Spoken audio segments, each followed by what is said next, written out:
What's up guys, this is Mark Man and I'm here to talk to you guys about the basics of combat in SOULCALIBUR 6. So let's start off with the step.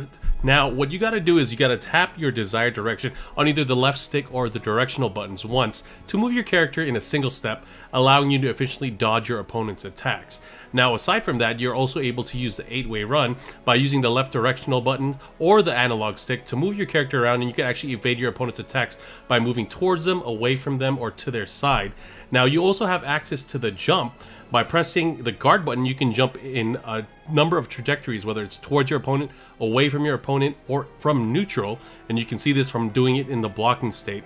Aside from that, you have access to attacks while in the jumping state. So if you're able to jump and hit an attack, whether it's a vertical attack, horizontal attack, or a kick or a physical attack, it'll be able to beat out lows and also jump towards the direction that you desire.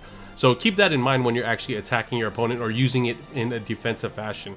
Now looking at the high, mid, and low attacks that you have from the basic attacks, they're variable. Again, you have the vertical attacks, the horizontal attacks, and you also have the kick attacks, which are displayed as physical attacks. And you can see that depending on how you're playing, it can actually change the trajectory, and you can change it depending on the number of combinations you're able to do and kind of showcase in that manner, giving you access to, all kinds of combo possibilities, as you can see.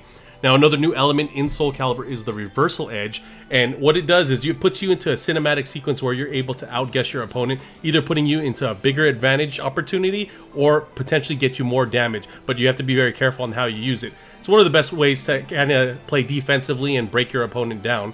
Other things that have been added to the game, of course, is the new differences in how break attacks work. The mainstay from the series, a lot of people will remember, is the guard impact. That is also retained in the game from past iterations of the game. It'll kind of change the momentum towards your favor if you're able to land it. Now, you're looking at the soul charge state right now. Once you pop the soul charge, you're able to access more powerful versions of attacks. And not only that, with certain characters, it kind of alters the defensive and also the offensive capabilities of the character.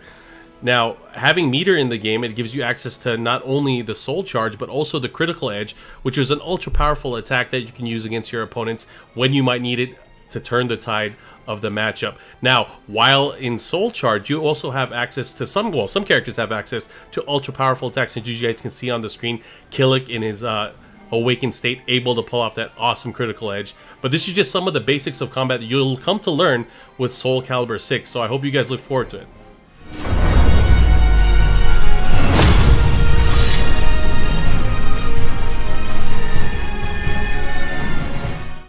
想要即时获取免费游戏的消息，只要在专业的 Following 里选择 CFIRST， 并订阅我们的 YouTube 频道，打开铃铛，你就不会错过任何最新资讯啦。